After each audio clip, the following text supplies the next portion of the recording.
lo que se llamó la civilización del cuero, que duró durante todo este periodo. Esta civilización del cuero implicó bajísimas condiciones de vida para el resto de la población, baja densidad de la población, especialmente en la zona de la pampa húmeda, una actividad central de la cual dependía toda la economía con escaso valor agregado, cuando lo que siempre se debe procurar es incorporar valor agregado a los recursos naturales que tenés, porque primero das trabajo internamente, lo vas calificando, va elevando todo para arriba y va desarrollando entonces un mercado interno que se potencia. Bueno, el camino acá fue distinto. Escaso valor agregado de entrada, entonces tenemos que se vendían enormes cantidades de cuero, cebo, después carne enfriada, etcétera, a cambio de una cantidad cada vez menor de productos manufacturados. Ese tipo de comercialización con el exterior impidió el desarrollo de actividades industriales en nuestro país. En todo este periodo y en el posterior que vamos a ver hasta 1930, ¿no? Es lógico, si la principal actividad en pocas manos tiene como principal socio a una potencia extranjera que le vende todos los productos manufacturados, porque ese es el negocio de Inglaterra, van a procurar de que en nuestro interior no haya ningún tipo de actividad industrial que vaya a competir con Inglaterra. Los socios se ayudan mutuamente. Entonces, el resultado es ese. La inexistencia de un mercado interno de crotos, para decirlo en palabras concretas. Pero además, esto tiene un significado, porque desde esa época, en esa gran división internacional del trabajo, es decir, de funciones económicas, que dicta la Gran Bretaña como potencia dominante, en un momento de potencia única dominante, ese modelo, esa división internacional del trabajo, nos asigna a nosotros la producción, en este caso de cuero, después se amplió a otros alimentos, a la agricultura, etc. Y así por país. Chile el cobre, Bolivia el estaño, Perú el cobre y otros minerales, Cuba caña de azúcar, así. Brasil banana, cacao, café, en fin. Y por supuesto la Gran Bretaña como taller del mundo vendiéndole a todos los demás los productos manufacturados. Bueno, eso implica entonces entrar en esa división internacional del trabajo dictada por la Gran Bretaña, entrar como país periférico. ¿Se entiende? Como país periférico y que bloquea la posibilidad de ser país central, país industrializado. Fíjense en cómo fue cambiando las exportaciones del puerto de Buenos Aires en 100 años. 1750, el 80% era plata de Potosí. En 1850, el 70% eran cueros y cebos de la provincia de Buenos Aires. Así se hizo el análisis de las exportaciones del puerto de Buenos Aires. Bueno, esto que vos preguntabas, ahora lo vamos a marcar claro, para entender la base de ese periodo de guerras civiles. 3 regiones, 3 modelos de país que se enfrentan. Hubo acuerdo en lograr la independencia política de España, pero no hubo acuerdo en qué país construir después. Eso ocurrió en toda América Latina. Ocurrió también en Estados Unidos. Ellos lo resolvieron Manu Militari mucho antes. Bueno, 3 modelos, 3 regiones. Buenos Aires, es decir, puerto, es decir, ciudad, y campaña, provincia. Economía ganadera, exportadora. Se apropiaban de los derechos de aduana de todo el país. Todo centralizado en el puerto de Buenos Aires. Concentración de todos los ingresos fiscales y de los recursos. Pero además, imposición hegemónica, de pensamiento, de ideas, de ideología, ¿no? El libre cambio como ideología impuesta. El litoral, es decir, Entre Ríos, Corrientes y Santa Fe, que era una franja. No es la provincia actual, era una franja pegada al río Paraná, que llegaba hasta el río Salado. Bueno, la misma economía ganadera, igual que Buenos Aires, con el mismo objetivo de exportar a Inglaterra. Pero ¿dónde venía la pica? La pica venía por el tema del puerto. El litoral quería exportar ellos directamente. Digo ellos, pero estoy en Rosario, vamos a decir nosotros. Nosotros, es decir, Puerto de Concepción del Uruguay, de Paraná, el proyecto de Rosario. El puerto de Villa. Bueno, eso posteriormente, ¿no? Pero fíjense ustedes cómo se va generando una rivalidad pese a tener la misma economía y los mismos objetivos. Estancieros, ganaderos, exportadores, al mismo cliente, pero la pica viene por el lado de no pasar por el puerto de Buenos Aires. El problema del puerto aparece, ¿no? Y el resto del interior, que es el centro del país, cuyo noroeste, con una economía artesanal, no podemos llamarla industrial, no había cadenas eslabonadas, era una actividad industrial, que se hunde con el ingreso que permite Buenos Aires de los productos ingleses,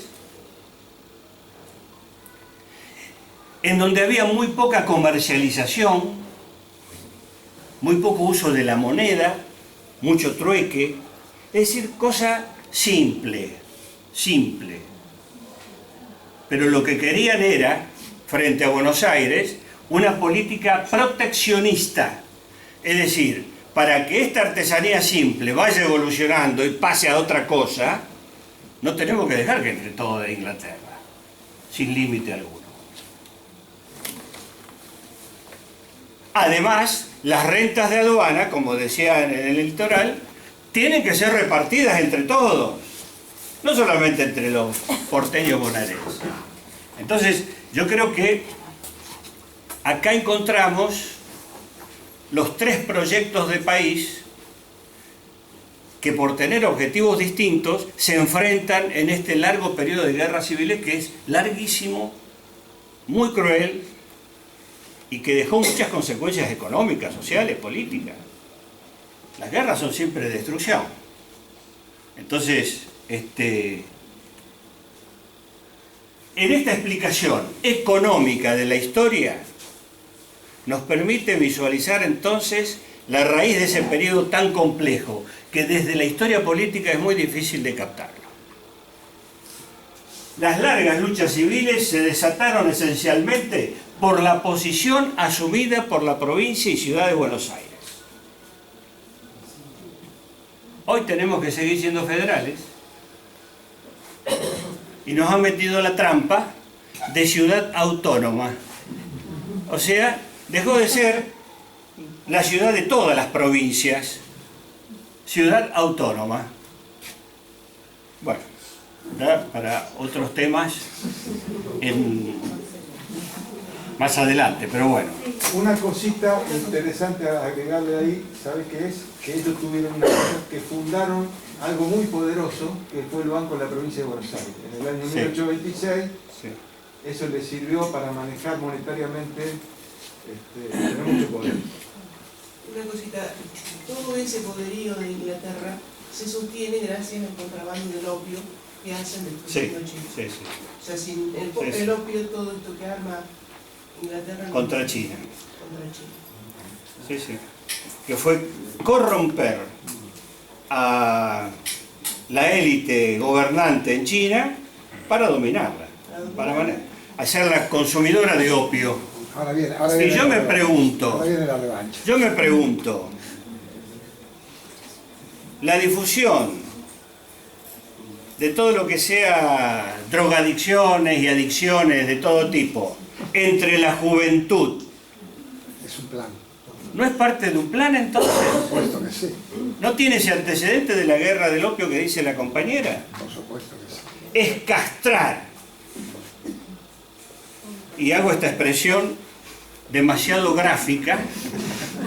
Es castrar las posibilidades de la juventud, que siempre, naturalmente, tiene que ser la que quiere los cambios y la que está en mejores condiciones de encabezar la pelea. Ahora, con eso, listo. Sistema para largo tiempo. Es una de las cosas, no la única, ¿eh? Hay también formas de dominación hegemónica que se meten en el terreno de lo religioso, las sectas, los grupos de charlatanes y todas estas cosas que estamos viendo. O se utiliza todo lo popular. Todo lo popular es utilizado en función de castrar, de demorar, de ralentizar los procesos históricos. Bueno, estas diferencias de recursos entre regiones se expresaban en la cantidad de fuerza que tuvieron para el enfrentamiento durante 50, 60 años. Los ejércitos del interior, mal provistos, bajísimo nivel técnico, generalmente era un facón atado a una tacuara, eran empleados de algunos ganaderos y terratenientes del interior, eran los peones, los soldados eran, bueno, bajísimo nivel técnico militar, sin recursos, sin acceso a armas más eficientes, y el ejército porteño, bonaerense, con su vínculo directo con la Gran Bretaña, acceso a armas modernas, a créditos, a pagar a la tropa, a dotarla de toda la logística necesaria, como para, bueno, el resultado militar quedó claro. El resultado militar fue claro. Triunfaron ellos. Triunfaron ellos. Entonces, como para aclarar y precisar más, vemos que en realidad es conjunto de Buenos Aires con todo el interior, incluyendo el litoral y el resto del interior. El interior busca entonces políticas proteccionistas, participación en las rentas de aduana. Objetivo todo lo contrario de Buenos Aires. En primer lugar, defender el autonomismo. Y digo una palabra muy dura, disfrazado de federalismo. Cuando vemos estas expresiones tan duras, tan radicales, no del pueblo, sino radicales es para empezar a desconfiar.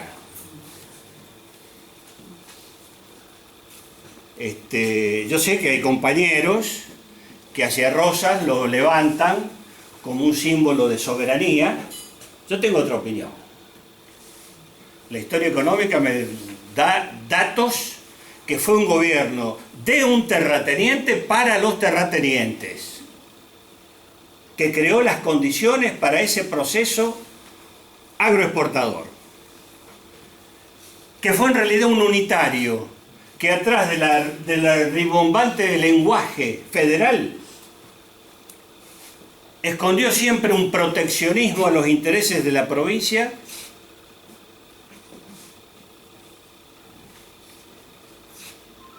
una forma de evitar el libre tránsito por los ríos Paraná y Uruguay que defendía el litoral, y la ruina del interior. Hubo determinados momentos que por acuerdos políticos, hubo momentos de proteccionismo, hubo momentos de libre acceso a los puertos, etc. Pero fueron momentos circunstanciales. ¿Hubo enfrentamiento con los patrones de arriba, Inglaterra y Francia? Sí. A mi entender fueron problemas contables. Esto no quita heroísmo a quienes defendieron y dieron su cuero como la vuelta de obligado. Esta es otra cosa. ¿Se entiende? El otro elemento, la inflación. En el periodo de Rosas está hecho el cálculo de la inflación acumulada. Supera el 2.200%.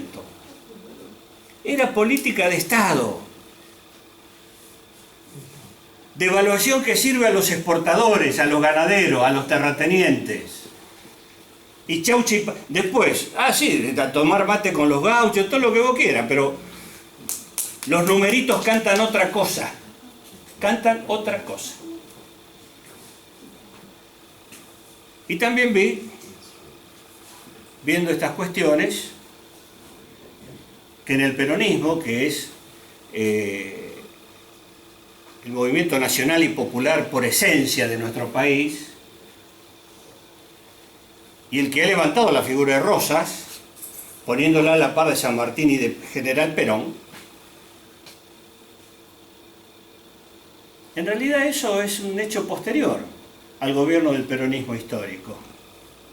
Durante el gobierno del peronismo histórico, con cambios trascendentales que cambiaron la vida y la calidad de vida de millones de personas, pero por ejemplo, el relato histórico siguió siendo el liberal mitrista de siempre.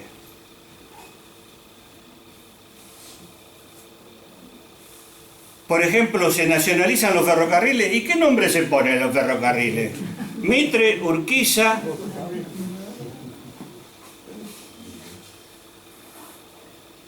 Es posterior.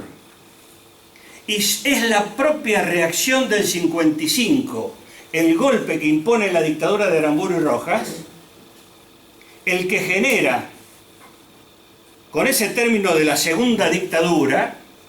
Y entonces, si la segunda dictadura somos nosotros los peronistas, la primera debe haber sido buena como nosotros. ¿Y cuál era la buena, la primera? La de Rosas. San Martín, Rosas, Perón, se incorpora. En mi opinión, el tema de la historia económica aclara mejor estas cosas. Aclara mejor. Cuando ya no fue funcional a los cambios del capitalismo mundial, especialmente en Inglaterra, e Inglaterra necesitaba acá un país integralmente organizado, con una constitución, con un poder central y no repartido en provincias, le hicieron a Rosas saludo 1, saludo 2, pasemos a otra cosa, y se vino lo que en la historiografía oficial se llama organización nacional, que fue la organización del aparato del Estado de los que ganaron en las guerras civiles. Entonces, autonomismo fue una careteada, en la medida que la provincia de Buenos Aires todavía no tenía el poder suficiente para imponerse al resto del país. Por eso esta pregunta: ¿federalismo, el de Buenos Aires? Bueno, en la provincia de Buenos Aires apoyaron el federalismo, entre comillas, mientras no tuvieron fuerza para imponerlo al resto del país su proyecto propio. Cuando tuvieron la fuerza suficiente, impusieron su modelo, que es el modelo agroexportador, incorporando como socios menores a los terratenientes del interior para formar ya una clase social nacional dominante bajo ese proyecto agroexportador. Es decir, el proyecto, el modelo de los que ganaron las guerras civiles. Acá tenemos un daguerrotipo que es la primera versión de fotografía que hubo, o una de las primeras, sobre una lámina de metal, de la ribera de Buenos Aires. No había costanera sur ni costanera norte. El barro entraba hasta 1852, el momento en que se produce el cambio de Rosas a el liberalismo en su nueva etapa, en su nuevo proyecto. Síntesis. Política de Buenos Aires. Estos tres elementos hay que tenerlos presentes. Por un lado, defensa del libre cambio. Libertad de exportar para tener los ingleses libertad para importar todo lo que fuera necesario. Uso exclusivo de las rentas de aduana a beneficio de la ciudad de Buenos Aires. Y la otra vuelta del cerrojo, impedir la libre navegabilidad de los ríos que beneficiaban y exigían los pueblos del litoral. Bueno,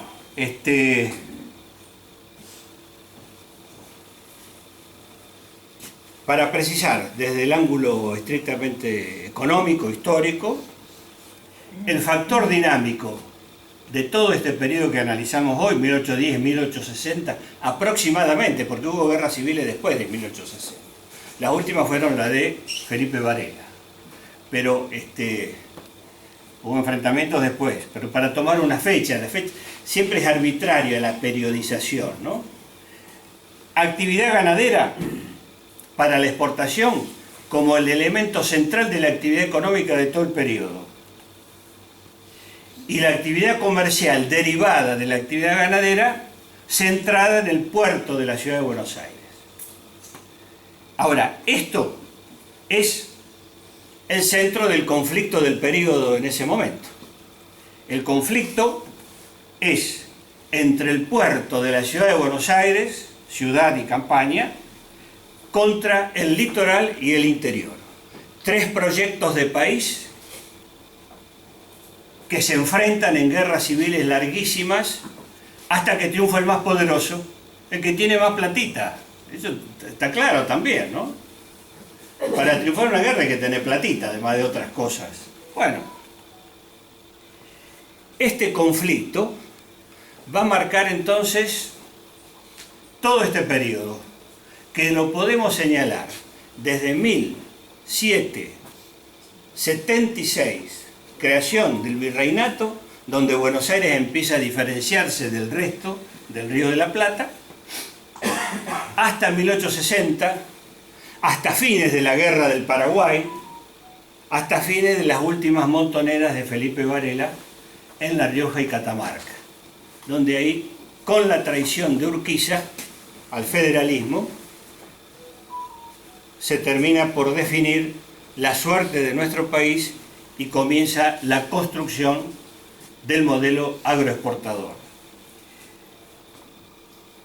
Ciudad de Buenos Aires, fíjense, 1850. El otro plano que vimos era 1800. 50 años después era ya el doble de lo anterior. El Riachuelo, todavía lejos de la ciudad. Acá la vuelta de Rocha, a ambos márgenes, saladeros, mataderos. La Boca, llamada así porque era la boca, la desembocadura del Riachuelo. Barracas, porque el puerto estaba instalado fundamentalmente ahí, en este periodo. Otro detalle que se puede observar, por ahí donde va la sombra, el arroyo Maldonado, entubado ahora desde hace tiempo, ¿no? Pero entubado, y sobre la cual va la avenida Juan B. Justo. Toda esa zona de ahí es Palermo. En esa zona estaba la residencia de Rosas, que los liberales contras le pusieron Parque 3 de febrero, que es la fecha de la batalla de Caseros. Y justo donde estaban y se descubrieron restos de los cimientos, porque fue demolida a cañonazos, pusieron el monumento a Sarmiento. Pero después vino Menem y en ese criterio de armonía universal puso en la vereda de enfrente el monumento a Rosas y trajo los restos de Rosas a Buenos Aires, como también encabezó una serie de medidas destinadas a pacificar el país, perdonando a unos y a otros, como si esto hubiera sido una guerra. Pero bueno, esas cosas ocurrieron. Es lindo recorrer. Buenos Aires tiene muchas cosas que ser aprovechadas para conocer, mucho más que el shopping dot, pero entre ellos el Palermo, que es un lugar hermoso. Bueno, acá el mismo paisajista hizo el Parque Independencia. Y en Arroyito, para no ser menos, tenemos nuestro Parque Alem, que no será un gran paisajista, pero que está hecho más o menos al estilo. Y además está circunscripto a una zona caracterizada por su identidad. Bueno, compañeros, con esto terminamos este tema de hoy.